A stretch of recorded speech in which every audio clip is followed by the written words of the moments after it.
Hello and welcome to the Flower of Livecode episode 1 with Messica Arson. So, Jessica is a creative technologist, artist, and musician based in New York City. Her work explores sound, code, and performance as forms of storytelling using technical systems as expressive and emotional instruments.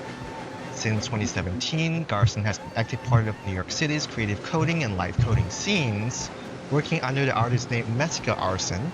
She creates live-coded noise music and visuals using modular synthesis. And she also is performing globally across North America, Europe, and in the past in Asia.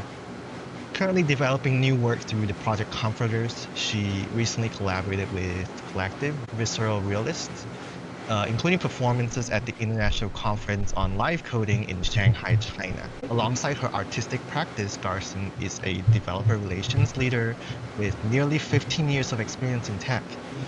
She has also held senior roles at Elastic and Twitter, and widely known for using storytelling, demos, and performance to make complex systems understandable and memorable. She's active in Python, JavaScript, DevOps, and the creative coding communities, and has spoken at conferences worldwide, including PyCon, Write the Docs, Ohio, and the Developer Relations Summit.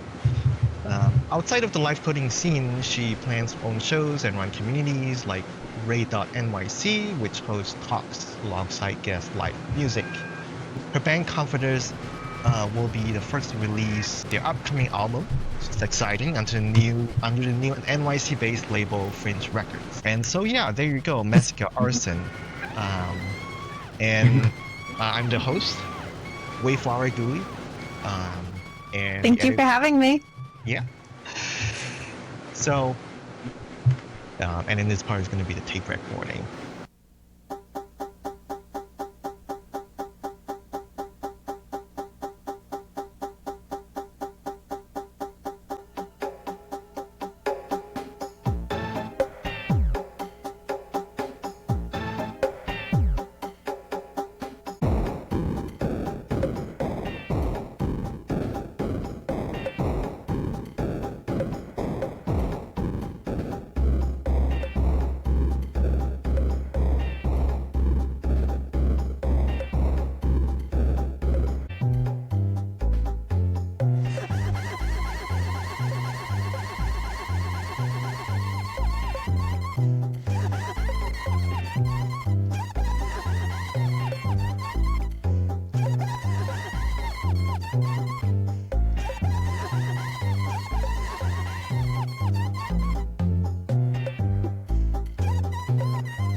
Very early sounds.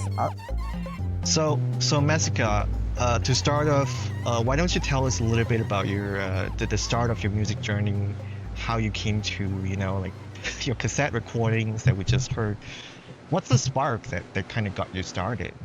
Yeah, that's a great question. Thank you so much. And first off, thank you for having me. I'm so excited about this podcast and all the future guests you're going to have, and to hear kind of more about like how you're thinking about live coding. I think you have a really unique voice, and I'm really excited to kind of have this conversation. Yeah. So yeah, a little bit about like kind of how I got started. So I'm from Washington, D.C. I grew up a little bit in Brooklyn and in Washington, D.C. I'm a bit older than the average live coder these days. I'm in my 40s. So around that time, like there was alternative music on the radio. I had a fascination with the punk scene, and even kind of like the counterculture of the 1960s. Just growing up, and I always kind of like, I listened to both the Grateful Dead and lots of other kind of music from that time period. And so I think that kind of first got me kind of interested in like more kind of improv based techniques. Around that time, there were free shows in Washington, D.C. at a place called Fort Reno. And I remember being there. It was just in this park in D.C. And it was so cool because like nobody would like market to you. It was just free, and it was like run by community members, and like the coolest band to play, like Fugazi played. And it wasn't until kind of, I think the year was like maybe 2003, I saw Black Eyes. That's like super influential to me. And I remember seeing them play and being like, I think I can make sounds like this, and like they're Mm, so loud and they're so aggressive, but like there's this like emotional connection I had, and I was like, oh, I want to make music. I want to make music just like Black Eyes. yes. And then around that time, maybe a little bit before, I started to hear a little bit about the no wave scene in New York. And I was particularly interested in it from because of like Uh-huh. a weird reason. My parents always told me about the best deli that there was in New York called Max's Kansas City. And I was watching a Right. documentary Oh. and about kind of the New York underground, the underground scene there with like DNA and Lydia Lunch and all of these, and like Thurston Moore and like all of these kind of amazing like artists that I like really looked up to. I Mm-hmm. had this like image of my parents being the squares that went there for food and good parking, and like all of these like countercultural heroes like sitting next to each other. And I was like, I don't want to be like my parents. I want to like be part of Mm-hmm. the scene. And Right. around that time, I started to also kind of get into hardcore punk and the Mm, DC hardcore scene. And so for me, I went to college, I graduated, and then when I graduated, I immediately started working in politics. And so DC hardcore kind of started as an antidote to like a lot mm, of that scene. And so the more I got into kind of like the political party scene and like some of the stuff that happened there, like the more I was drawn to hardcore. And I mm. really wanted to be in a hardcore band. I really wanted to like jam more. I jammed with some friends in like 2009. And then at that jam session, my friend Bjorn was like, "Hey, have you heard of Super Collider?" And I was like, "Oh yeah, like that sounds awesome, That's but I right. don't know how to program. Like, definitely can't do that." And I was like really afraid of it for a while. And then I played the first Messica show in Mm-hmm. 2011 with someone from that jam session. Mm-hmm. And it was like he was doing Ableton and I was like playing some guitar and screaming, but it just didn't feel right. I joined a hardcore band that my vocals were a little too squeaky for that. And like, I think that's kind of the genesis of this whole project is like my squeaky vocals were seen as not strong. And I wanted to Mm. make something that was like aggressive, hit you like a comet, and was like different Yeah. than anything you ever heard. Yes. But I wanted that squeakiness to really come through. I jammed with a couple of other people trying to start something. I just never quite clicked in the same sort of way. I started to also feel very Mm-hmm. boxed in by hardcore. Like if you see a lot of hardcore punk bands, Right. they all have kind of the same formula. And Yeah. I really Mm-hmm. wanted to do something different. And so like this project was really kind of Messica Arson, my solo work was really kind of like formed as a like reaction to hardcore. So it was supposed to be like hardcore punk, but like what the future of hardcore looks like in my imagination. And so I don't know. That's cool. I tried to book it in DC, and I didn't get a lot of response. And like, I had coffee with somebody, and I was like, "Oh, I'm trying to book this project." I had moved to New York in that time period too, and I was like, "I don't like, I can't figure out where to book this." And then somebody was like, "I know somebody that will book you," and they're like, and there was Kate Siccio from Livecode NYC, because I was using Livecoding to do that. I used Mm-hmm. Sonic Pi back in the day. I used to run a tech meetup, and Mm-hmm. the first time that I used Sonic Pi, the tech meetup I ran at the time was called Hack and Tell, and it was Oh. 5-minute presentations modeled after a punk show, which was really cool. So it was like this idea that like you get in, you get out. And it was like 5 minutes for presentations and 5 minutes for questions and answers. But the problem is if you only had 3 people sign up, you would Oh. have to, that's 30 minutes of content. So I Right. always felt like I had to like make something. So one time I just Googled like music and code in 2016 and found Sonic Pi, and I immediately started making like discordant sounds. But then I Mm-hmm. was like, oh, maybe I'll like make some like more like dance stuff. And then that just felt really inauthentic to me. And I was like, no, it can't be traditional. I don't know what it's going to be. And then Mm-hmm. I got the idea of like using my screams and Mm-hmm. kind of resuscitating that project of like, what if it was like leaning into the squeakiness? And like, I originally thought that that would Yes. be like an MS-20 and a looping pedal, but I Yes. realized pretty quickly that like coding was a much better way to do that. Yeah, I think that's kind of a really unique journey because like a lot of people that I met like they just started with Strudel, right? Because it's like the most popular tool, but since you started a decade ago, like Sonic Pi, Tidal was kind of the main ones back then, and it's Yeah. just really cool that even using live coding, you want to kind of get outside of the box of what live coding, what people normally use live coding to do, which is dance music, right? Yeah. And that's pretty cool that they use a tool that's not in the prescribed way, and instead kind of engineer your own way of doing things, which I think is pretty interesting.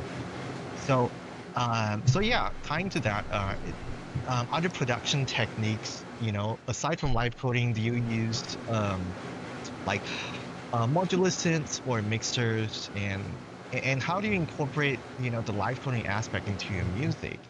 Yeah. So a couple of things. One, in the early days, it was just Sonic Pi. That was the only thing I knew about. That's the Hmm. only thing that was like my introduction into live coding. And I think I just Googled like music code and I was like, this is great. Like, this is awesome. And then I started talking about it a lot just because I thought it was like one of the coolest things. And I did a lot of like tech Hmm. talks at the time around it. And then I went to a live code show, saw people using my first live code show was at Alphaville, which was at the time all my punk friends, like they were all playing Hmm. Alphaville, which is like a venue here in New York, and it's kind of cool. So I thought it was like the coolest thing that I got to write code on a stage at Alphaville. I was like, whoa, like this is like the coolest thing. And that was like the first time I screamed.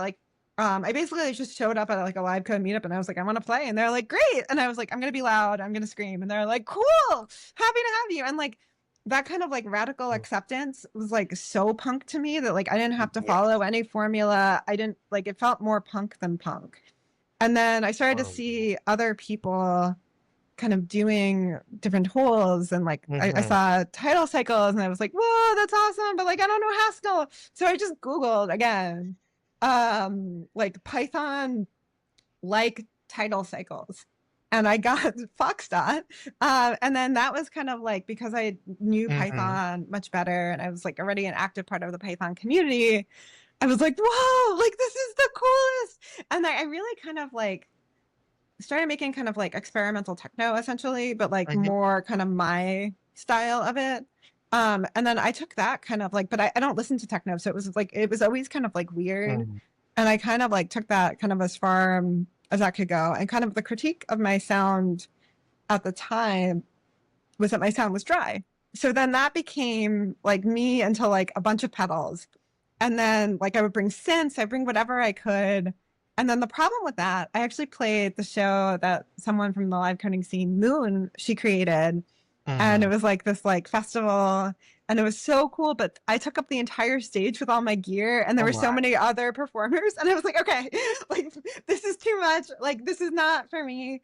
And like, I don't know, I just was like, I'm very messy setup.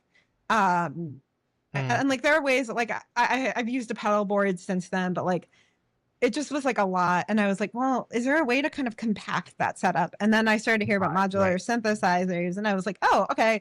So if I get like instead of having like a table full of like toys and having like everything, Mm. I can have this like tiny compact thing. And around that time, I was going to be touring Europe for ICLIC 2023. And I was like, oh, this is awesome. That was kind of the end of the Foxdot era for me. And then I was like, well, I want to make something different. It didn't always feel authentic. Like I love those sounds, but Mhm. it didn't quite feel like me always. And so I started kind of like Right. so then I returned back to Sonic Pi, where I made some like drone type music. And then I started creating like basically like a more robust version of what I was doing using Tidal. And Mhm. then I started making like loud, harsh noises with Super Collider.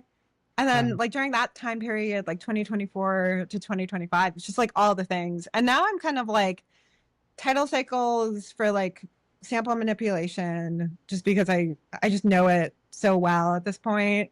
Right. And then I use Strudel for like whenever I have like an Mhm. early idea, I can just bring up my browser and I just a lot of Yeah. sketches, like a lot of like that. And You then for know. me, Mhm. the modular is just kind of like that extra like umph to my set. So it used to be that I would do Mhm. like just making like loud discordant sounds and then running it through extra reverb and other kind of like post-production elements instead of like running it through Ableton. I wanted to like do it live for you so that you can like actually see me Yes. plug into it and like see me Yeah. twist the knobs.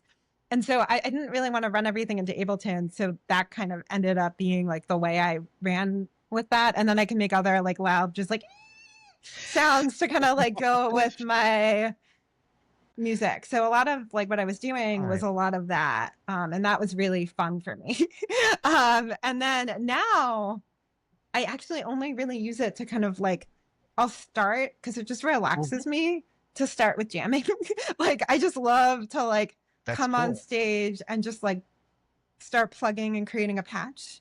And so Hmm. I have nothing patched into my modular. I will literally like just start patching. Like I'll patch my laptop in so I could do a sound check, to be honest. And that's it. And then the way that I view my laptop is like that's my main sound source, but I think of it as like my main modular or like my main module. And Right. then everything else is just kind of like icing on the cake. But I like to start with just jamming, and then that creates this like Yeah. connective tissue Yeah. throughout the set. And then I Yeah. unpatch it at the end. And that's like, but honestly, I'm really just using it for transitions at this point. Like I'll lower it down and then bring it back up and then lower it back down. And it Hmm. just allows me to have this like seamless thread throughout my set. But it's mostly at this point, most of my Yeah. sound is happening through like I think 80 to 90% is happening through live coding. That's very cool to see kind of how your workflow evolved over time. Because myself like I actually just started live coding in like January this year. That's so cool and though. and and and so like 99% of what I do is just inside the laptop, right? And then during my first live set, the visual artist actually has a MIDI controller and like have all that mixer kind of setup hooking, which is like way more complex than my actual setup. Um, but I'm just and that's why I'm so impressed by seeing people just being able to use like different kinds of hardware to kind of route audio and do additional processing, all the kind of layering added to it before the final output.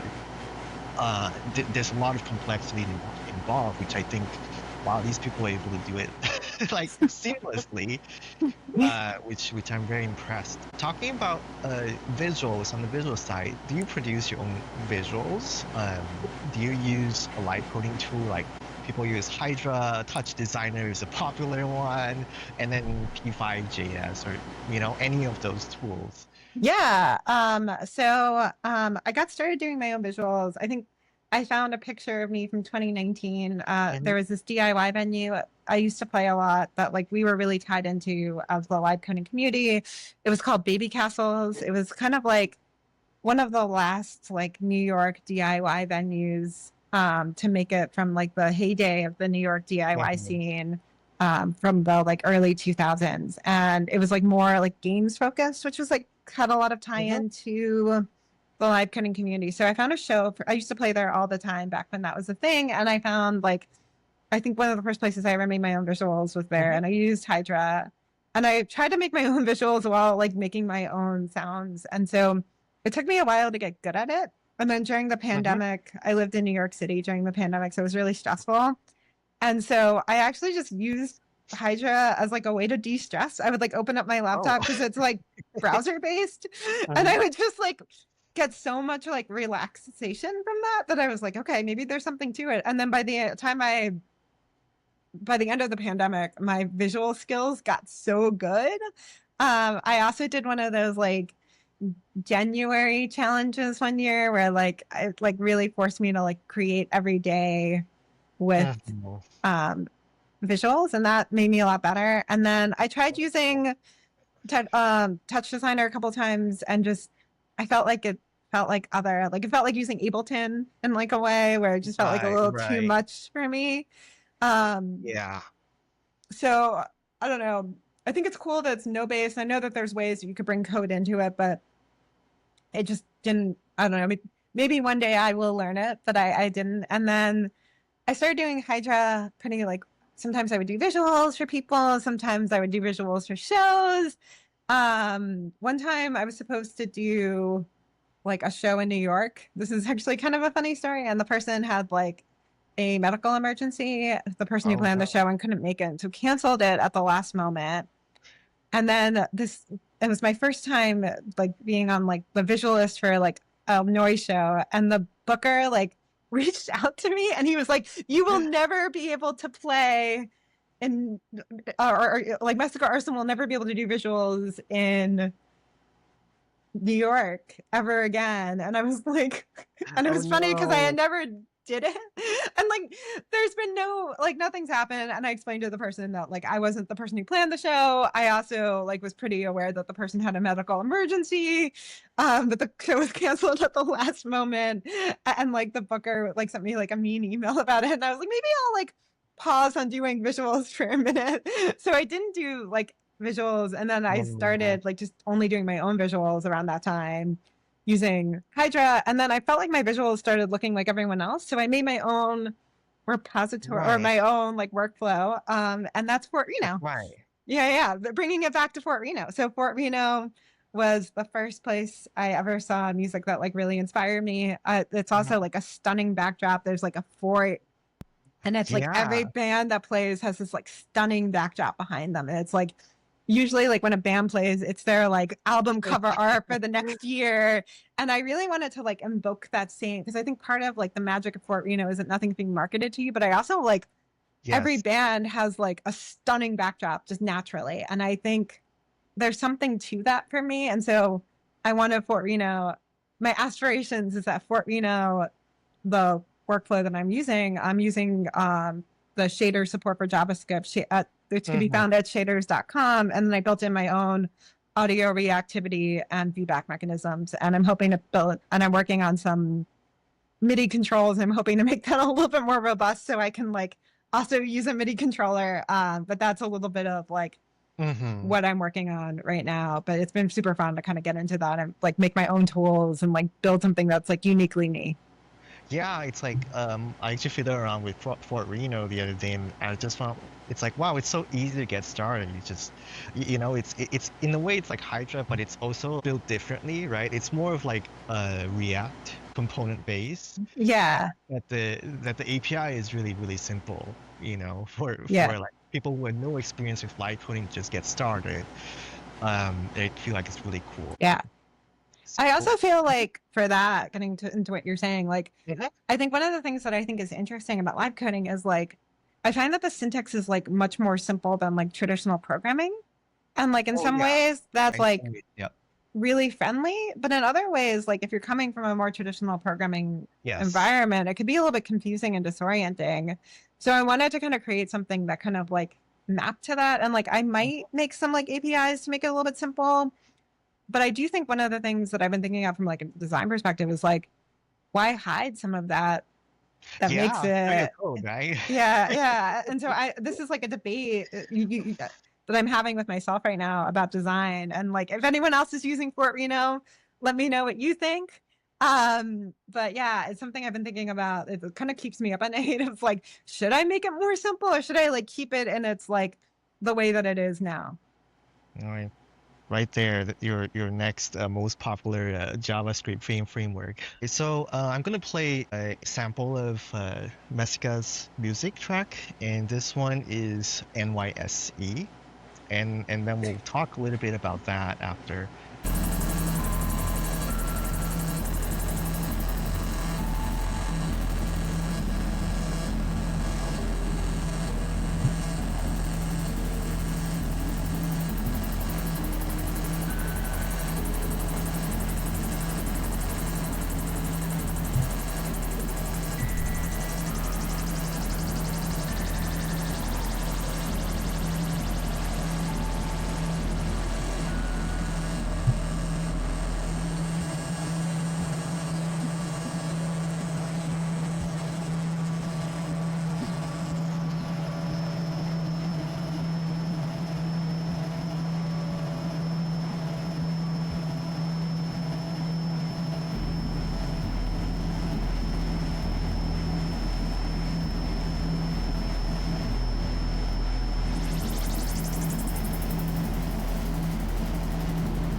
Okay, so that was. Did you play that song in the New York Stock Exchange? That is, yeah, that is. Okay, so for those who don't know, the story is kind of legendary, I think, in some live coding circles, but back in the day, I think one of the first times that live coding got a corporate request sent our way, somebody reached out about getting live coders they were having an event at the New York Stock Exchange, and they reached out about having live coders play this event.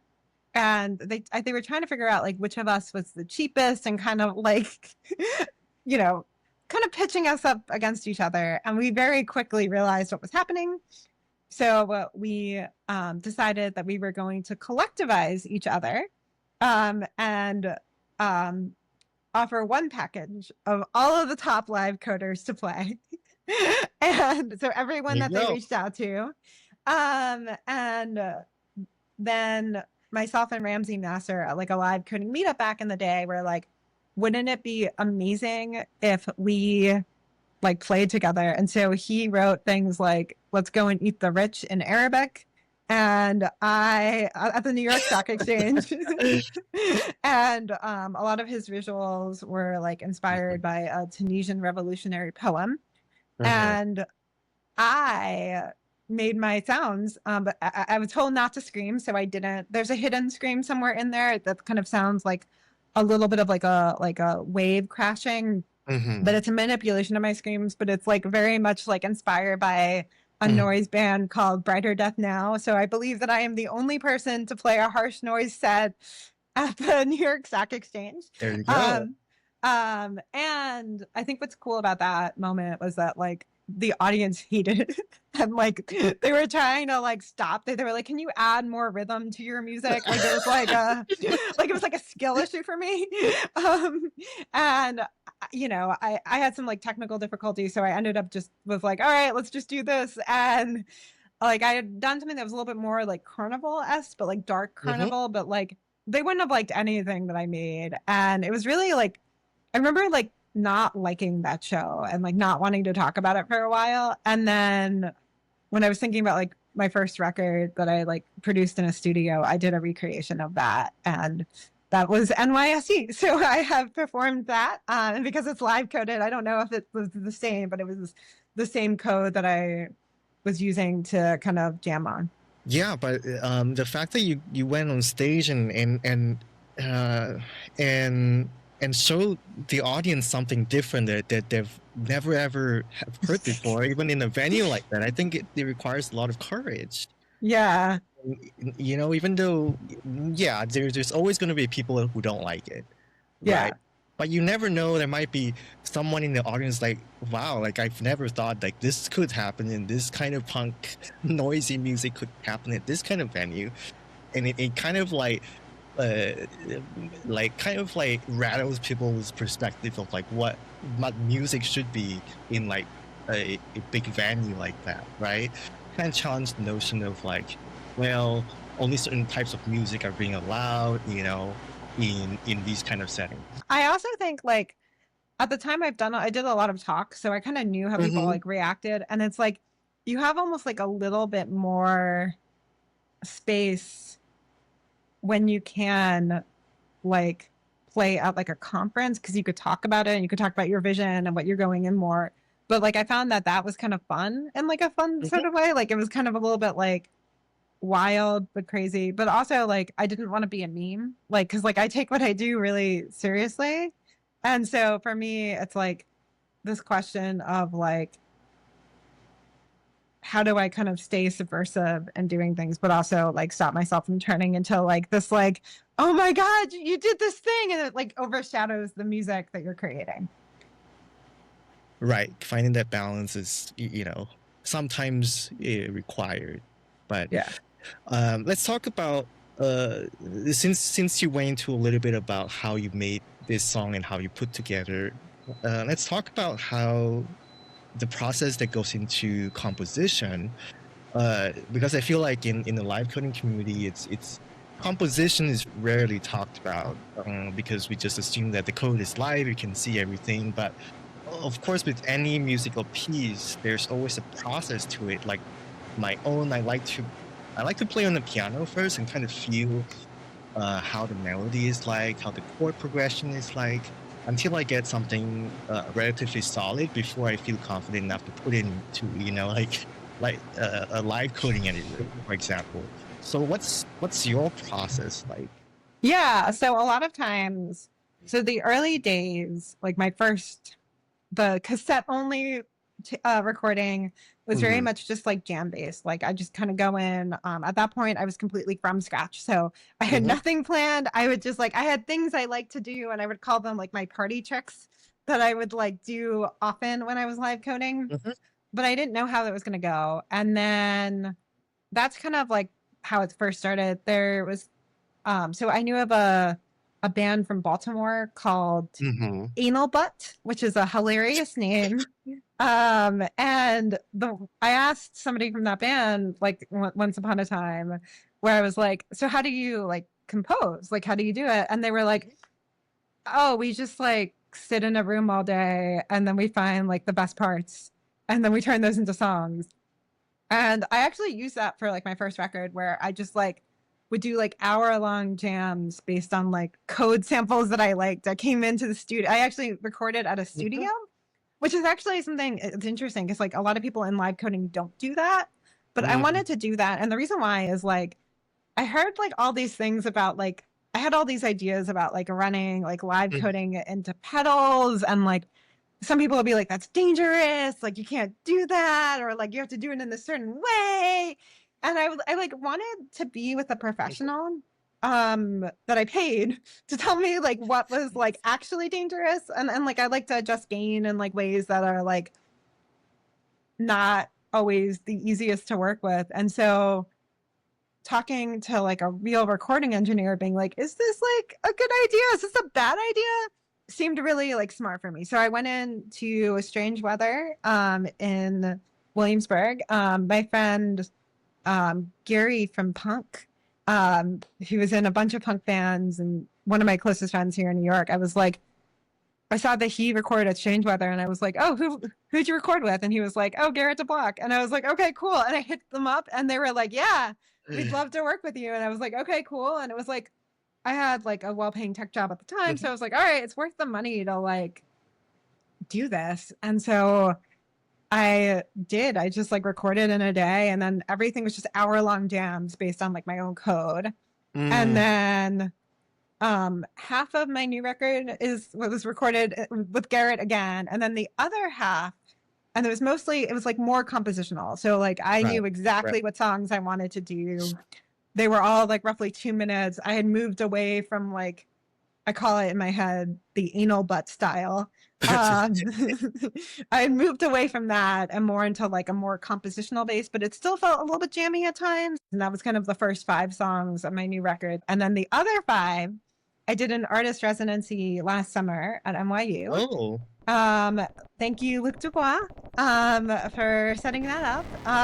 And in the audio lab, they have like, for IDM, they have like every synth you'd ever imagine. And so I had this goal of trying to play every synth in the lab at least once.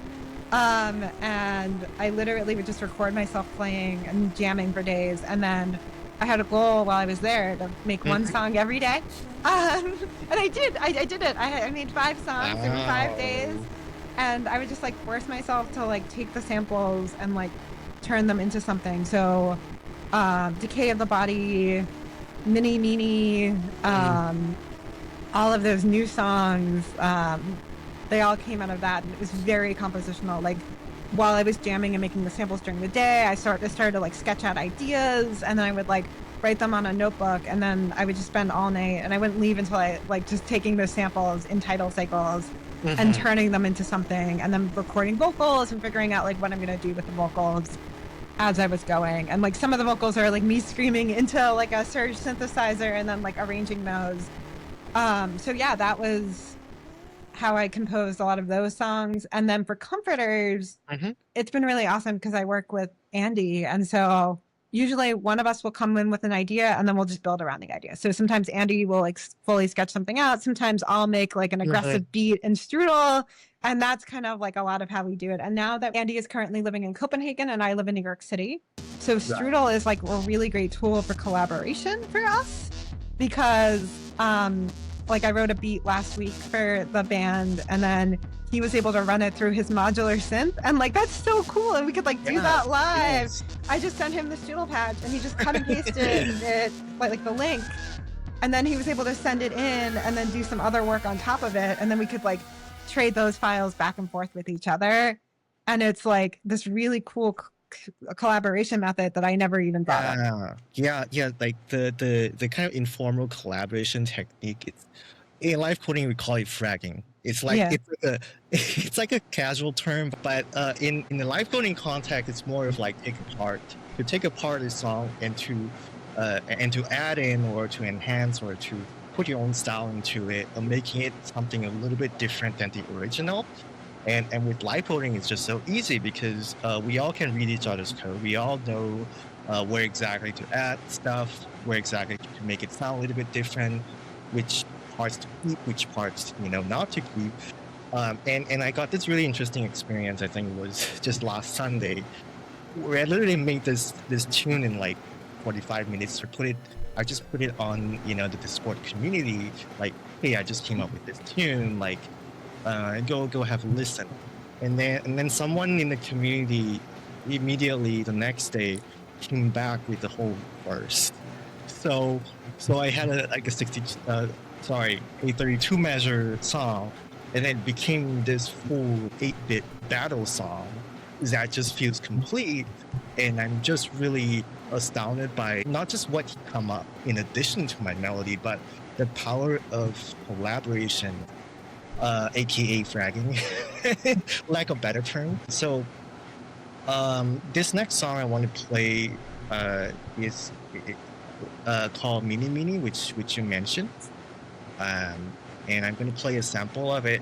It's going to include synth and vocals, so hope you enjoy.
Awesome.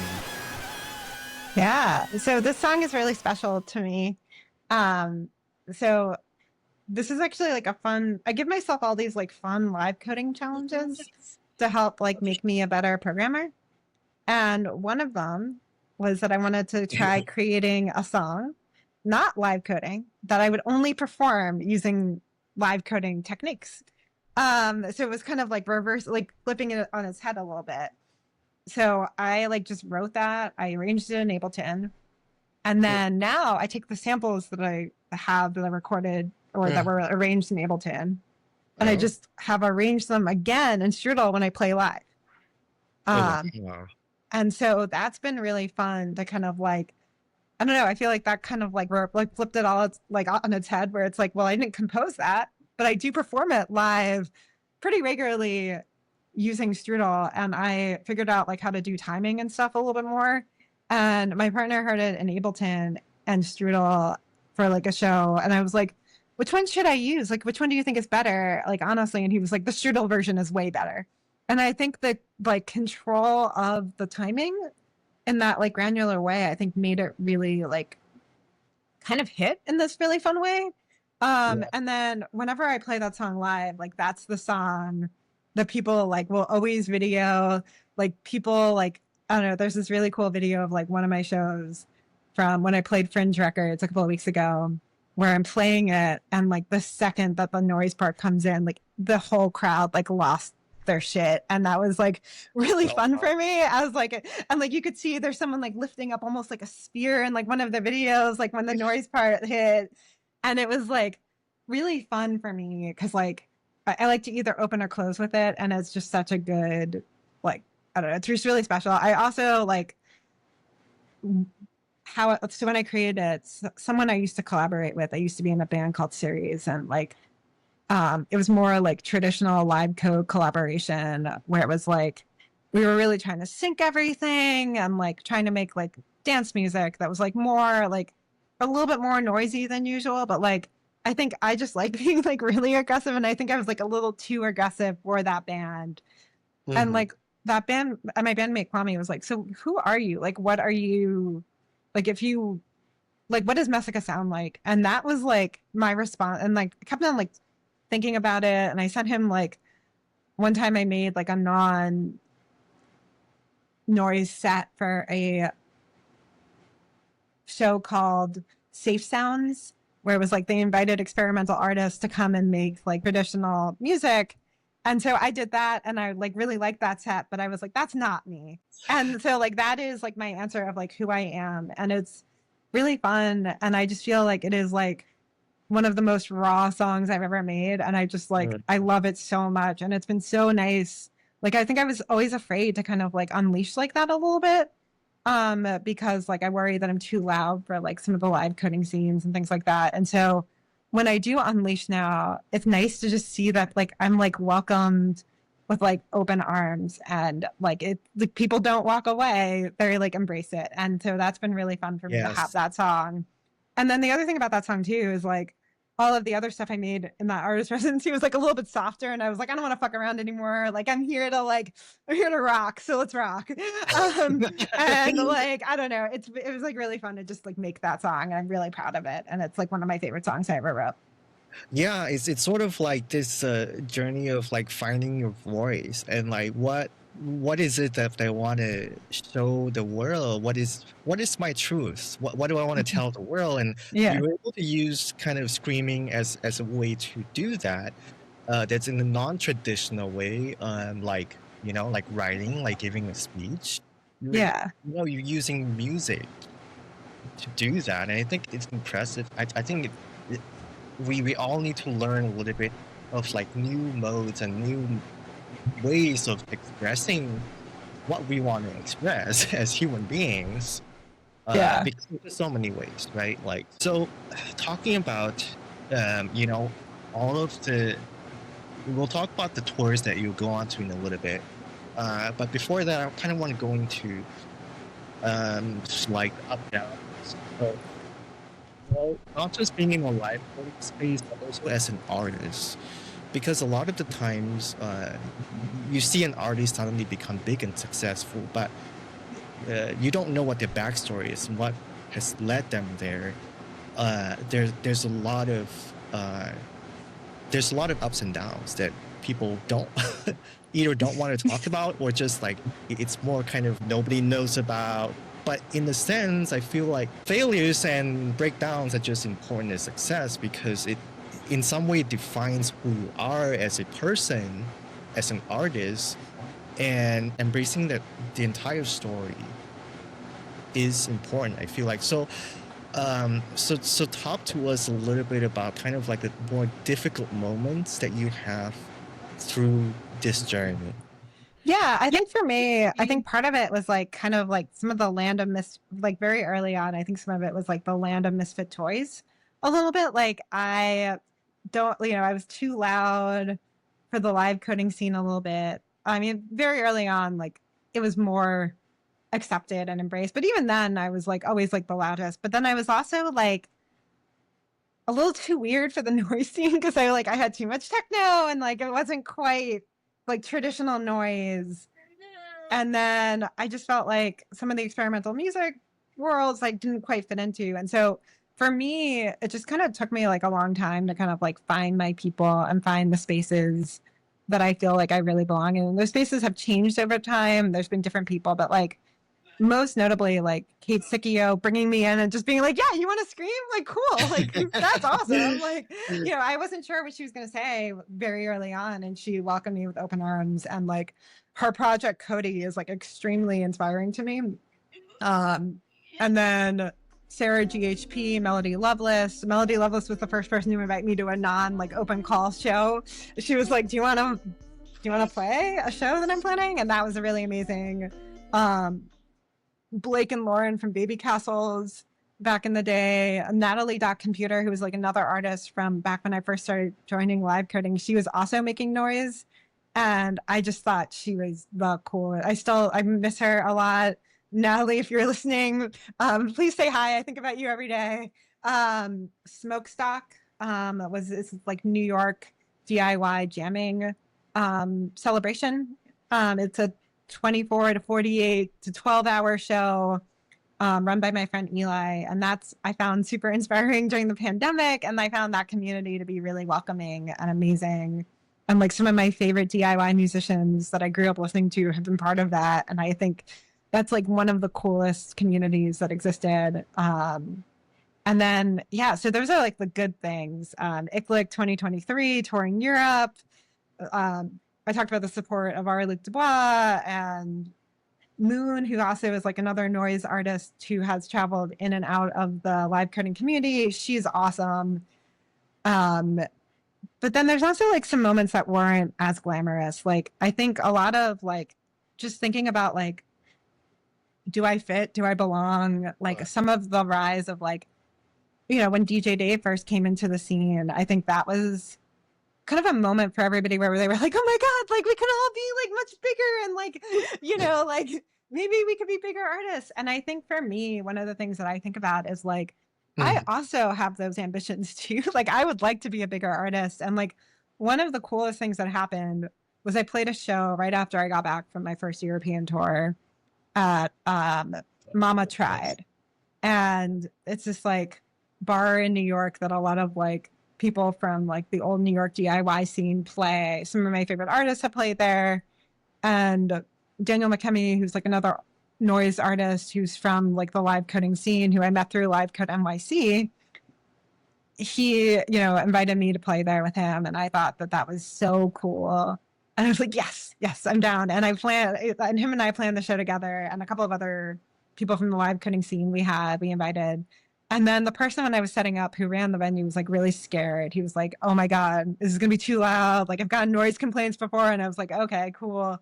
And then I played and he was like, oh my God, that was incredible. And I was like, thanks. And then he was like, do you want to like play this really cool show where we like duet with the highway? And I was like, absolutely. Like, I want to duet with the highway. Yes. And they give you like a feed of the highway. And then I got to open for Oliver Ackerman in that show, who is the frontman from A Place to Bury Strangers, which is like a much bigger band. And like there was one day where like they posted like listen to Messica Arson or something like that, like on their Instagram. And I was like the day after I played that show, and I thought that was really cool. And like that was like a level of success that like I sometimes thought that I couldn't get, because of like sometimes in the Livecoding community, there's a lot of like thought of like, oh my God, you're too loud, like you're too much. And like, it's so funny to me because like I never thought of myself as like, I never thought about being too loud. I never thought that would be an issue when I played. Like, I know it's not for everybody, and I was a little bit nervous about like coming into the scene. But once I was in there, I was like, it didn't really take up like the mental energy that it takes up now, where like I think about it all the time and I'm worried about it, and organizers of shows are worried about it, and sometimes like opportunities disappear because of it. And like I don't know, it's never like been an issue. I've never gotten noise complaints. Like the only place that was an issue was at the like New York Stock Exchange. And even then they were kind of like, well, you're not going to be invited back.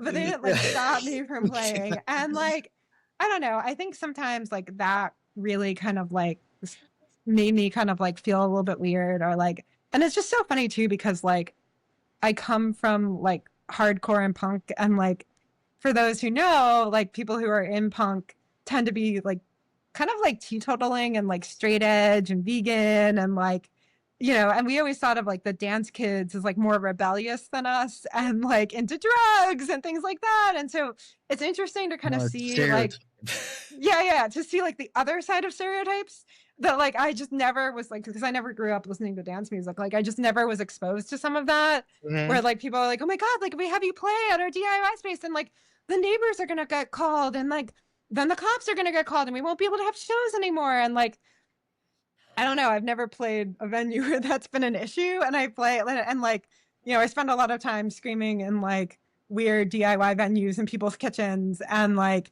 you know, I don't know. Sometimes like, I think I let some of those fears kind of like make me feel like I had to be a certain way or like I had to like pander more to the audience and like make it danceable so that people could feel like they're having a good time. And like, I'll be honest, like at some moment, there was something happened with the live coding community where I was like, I kept on planning shows with the live coding community. And then other people from the live coding community who were seen as leaders would like suddenly plan other shows on the same day. And I felt like very like weirdly like silenced by it. And like maybe it was an accident, but it happened 5 times. So like, I don't know. And the last time it happened, I was like, all right, I'm not pandering to this community anymore. Like, I'm either going to find like people that like love and respect me or like just not play for the live coding community. And I didn't play like a live coding show for about a year after the last time that happened. It was like a collaboration with the New York Modular Society. And I didn't play a live code show for like a year and some change after that. It wasn't until this past March where I was like, okay, I'll play. But like, you know, I think like that really like rattled me just because like I see myself as an organizer and like I see myself as someone who's always planned shows and like I don't know, that was like a little bit hard. And then also just like the conversations about like where I belong. So I'm really trying to like all this is to say is I'm really trying to create my own spaces. So like I'm working with my friend Zach to make like a more academic space that's like more similar to like the tech meetups that I go to. Yes. I'm bringing live coding into that, which is fun. Most of our guests have been live coders. And then for the last meetup we did, we got someone who wasn't a live coder. And I was like, yes, I can't wait to like show that this could be something different. And then that person learned how to live code. Oh, no way. Yeah, which was like kind of cool, but it was like, and like, that was like a really awesome perspective that I hadn't seen you know, before where someone just learned how to live code for that. So that was awesome. Right. When you're talking about, is this Ray.nyc? Yeah, Ray.nyc. And then I've also created my own like harsh music meetup basically called the Computer Music Meetup. And it's for those who make noise with computers or metal or other experimental sounds and they feel like they can't fit in. And like very early on, you know, there was this idea that like, well, if I want to make harsh noise, maybe I should make my own like live code noise show. And I did that. I made a noise show called Noise-Function at Littlefield. And I'll be honest, like it was cool and a lot of people showed up, but it felt very separate and different from like the main live, like it just was a different vibe and different people showed up and like most of the main leaders from Live Code NYC didn't show up to support. And I was like, you know, after like that happened, I was kind of like, well, okay, so like maybe this should be something different. And like, I was kind of like, I still think that like live coding should be everybody. Like it should just be a umbrella. We have so like, I learned like an echoing technique from DJ Dave. Like we have so much to teach each other. Exactly. It shouldn't be like genre based and like and we shouldn't be afraid of like what makes us different. And so, you know, I really want, you know, and I've had conflict with people where like I've tried to do things to preserve that and then it's seen as like aggressive or like not, you know, or like people feel bad about it. But like, you know, I really do think it should be open. And if you don't want to share a stage with someone that's different from you, then maybe a live coding community show is not the place for you. And that's okay. And I think sometimes I've let like some of that kind of dictate my own feelings. But I am creating my own spaces now. And like, I also always thought that like, if I had like a computer harsh noise meetup, nobody would come. And we packed Fringe Records when I did it. And like, people were coming up to me. Yeah, you never know, right? You just gotta call in and see what happens. And I think part of it's also like Fringe Records is like this like kind of like clubhouse for the noise community, and we never had that previously. Like in New York, like we never had a space where we could hold shows and like have that community element. And I think Andrew and Fringe Records has done an amazing job of like making this like very amazing kind of like land of misfit toys record shop that we can all call home. And I like Misfit Tories. I like that. yeah, Misfit Toys, like hanging out. I don't know, it's super fun because like it just is this like really inspiring scene, and I think part of it's having that. And then also like I don't want it to be like a Discord. I want it to be like a way to kind of drive people into that scene and then learn about like other related scenes and other related artists. Yeah, there's so much opportunity that we have yet to explore with live coding. It only became more popular when like Strudel is becoming popular because it's more accessible, right? But also in in New York City there's a lot. Live coding scene is really big, but in the place where I live in Iowa, there's just me, like, and kind of like I almost have to like just start this whole thing by myself because there's no other people, not yet, right? And before people can look and say like there is at least one other live coder in Iowa.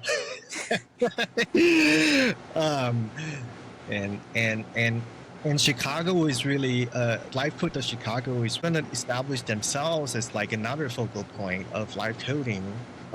Since the last algorithm in April, that kind of opened eyes for people as well. So what you're saying, creating safe spaces, creating new communities to kind of support these, that's so important. Yeah, I've been thinking a lot about like artist support too. Like, right. I've been thinking about potentially like I'm in the early stages of trying to launch like a grant program for those who make commercially unbuyable music with live coding. And I've been thinking a lot about like what that means and like what I wish I had. And I think just having like more artist support and mentorship, because like, sometimes it does feel, especially making things that are a little bit different, like you have to fight your tools to like make noise in some cases. Like the logical end of Strudel is making dance music.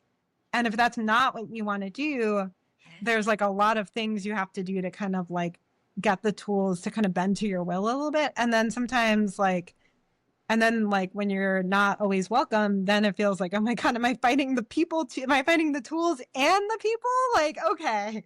And so, I think making sure that like spaces feel welcoming. I also think that we have more in common with the noise scene.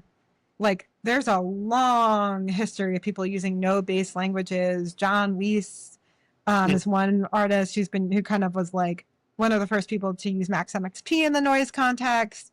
There is like Andrea Pansada, who's doing some really amazing like algorithmic composition. There's a lot of like, there's a long history of algorithmically generated music. And so I think about like who we're missing, and like in Iowa, there's a huge noise scene in Iowa, and like exactly, and like like I think there's like a lot of like I think there's a lot of different opportunities for crossover. Like I was showing Strudel on a simple beat, and like one of my favorite noise artists, Charles, I saw him write down like Strudel, simple beats easily.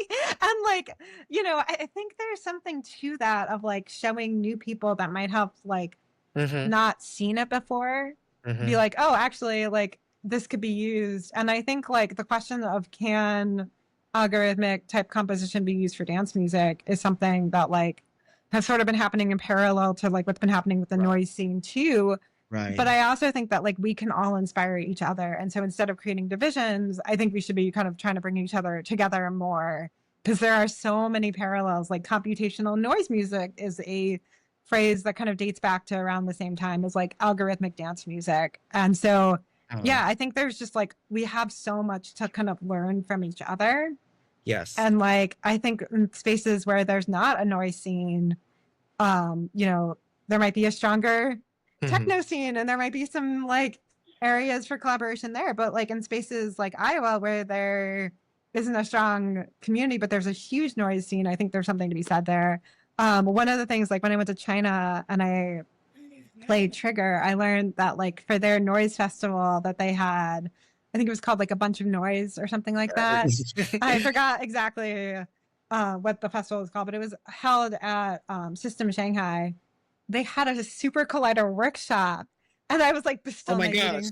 Yeah, I was like, but still my beating heart. There was a super collider workshop at a noise, like, you know, festival. Like, that is like the stuff that dreams are made of. And like, I played a noise venue in DC, and I saw like the same week that I was playing, there was a super collider workshop, and I was like, oh, that's so cool. Like, and so I think that like some of these tools have been used, like super collider noise has been around for like a long time. And so like, you know, I think all of this is to say, like, we have just so much to learn from each other. I feel like I'm repeating myself a little bit here, but yeah, I think, you know, I'd want to see us kind of like really embrace that. And like, I found myself, to your point, like when that moment that like, it was about a year ago, Char Styles made a video, and it was really amazing of like how her process for making like music instrumental, and she hadn't performed in a long time. I mean, she only performed once with music,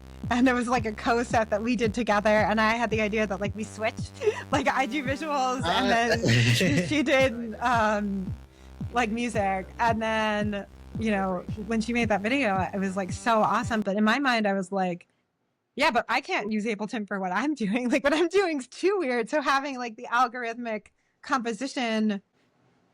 But yeah, all this is to say is like we all kind of face our own struggles in the community. And so we need each other, and we need each other to kind of like, and like as Livecode gets bigger, there's going to be more eyes on us. And so we're all going to have to like the communities really support each ought other to be more. the ones to define what live coding means, not big corporations. Or, you know, there was this really big fashion awards show that have live coding, but a lot of us just like, oh, what the heck is this? Like, sure, they use live coding, but it's outside of the context of a community, and then kind of loses a little bit of its charm, which I feel it's important to kind of bring it back to the community, what the community wants. Yeah. Yeah. I also think that like corporate pressures on the community have kind of like, Of course, created more of these pressures, because like there is money tied to some of it. Like, you know, like most of the biggest live coders that you know of have probably done at least one or two brand deals. Right. Maybe they've like performed at a MongoDB conference, or maybe they like, you know, have done an ad with Claude Code, or like, you know, or like DJ Dave was in like a Logitech commercial, and then another live coder told me that other live coders from Europe did something similar, and like some of it was used, some of it wasn't.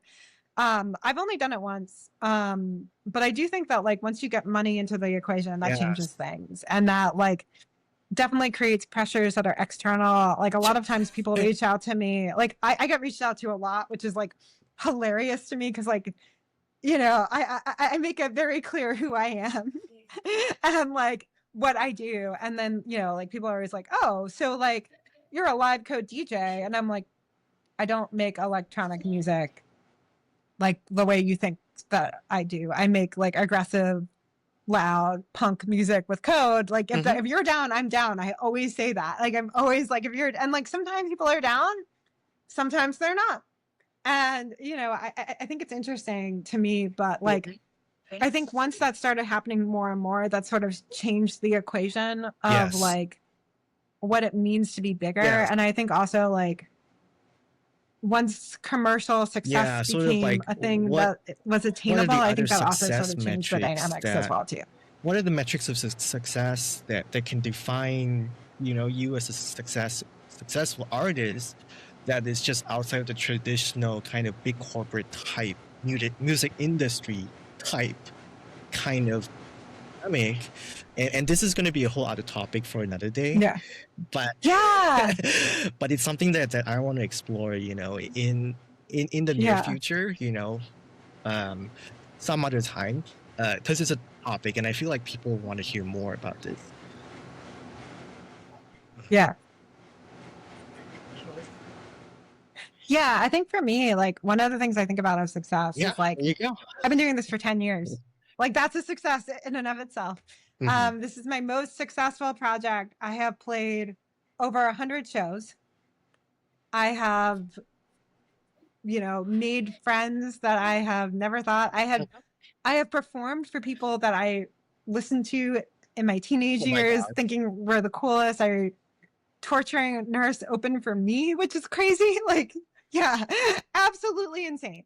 I got to share a stage with Oliver Ackerman. Like, there's so many things that have happened that I like just are just amazing. And I think for me at least, as like a punk artist that like makes noise music, like I got to perform at like a big nightclub to like 600 people and scream. Like all of these things are really incredible. And like even though there's been some negative stuff, like this is the most successful project I've ever had since I've been live coding. And I think the Awesome. creativity that it has unlocked for me has been we're just incredible. before we go into the last section, which is touring, I want to play one more song, and this one is called Cosmic Ladybugs. So let's take a listen.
Okay, so we want to talk about the tours that you're going to be touring.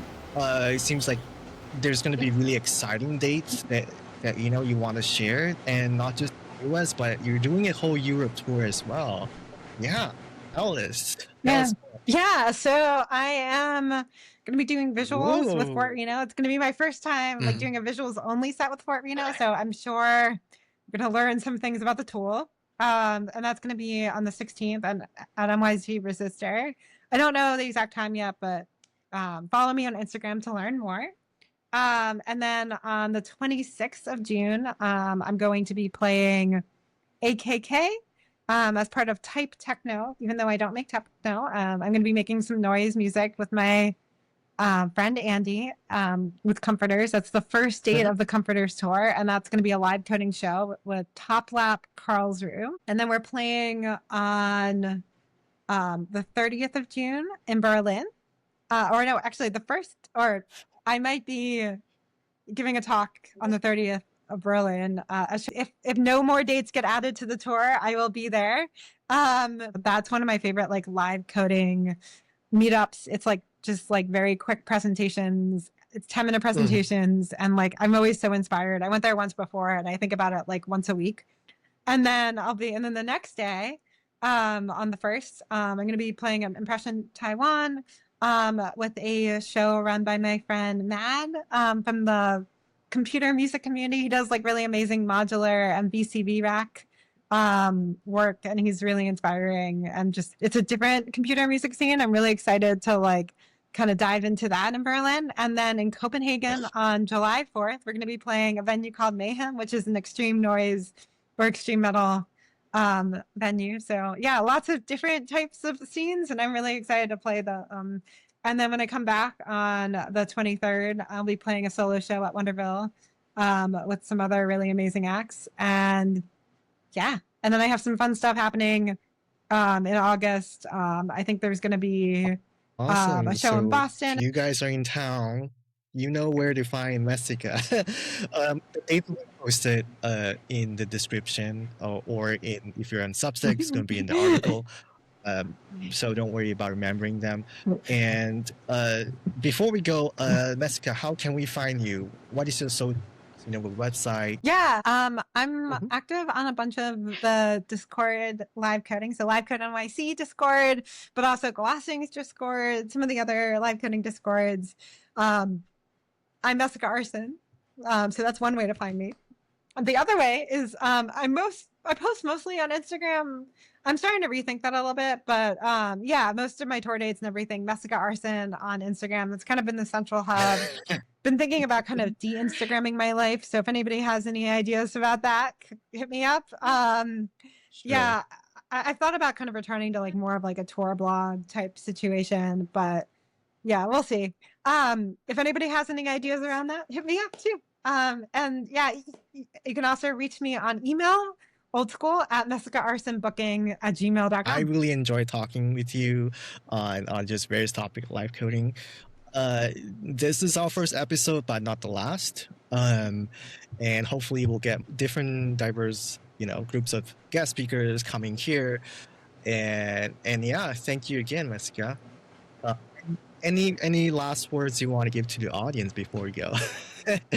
Thank you so much. This was like super fun. And like, it's been really fun connecting with you, by the way. Seeing your connections. I don't know. I found that like we've had a lot in common through some of the various Discords, and like, seeing some of the stuff that you're doing, like seeing your writing has been really inspiring, and like watching your journey has been really inspiring. So just wanted to like, I know you said a lot of kind words about me, so I'm going to turn it back to you and be like, you really inspire me, and like some of the way that you think about like pitch wheels and like visualizations and like making things a little bit more kind of like easier for like the audience to grok, I think is really inspiring, and I think there's a lot of opportunities for collaboration in the future too. So thank you for that. Maybe we'll do like a co-article or something. Awesome. I need to get into my Substack more. Thank you. Yeah, awesome. Thank you.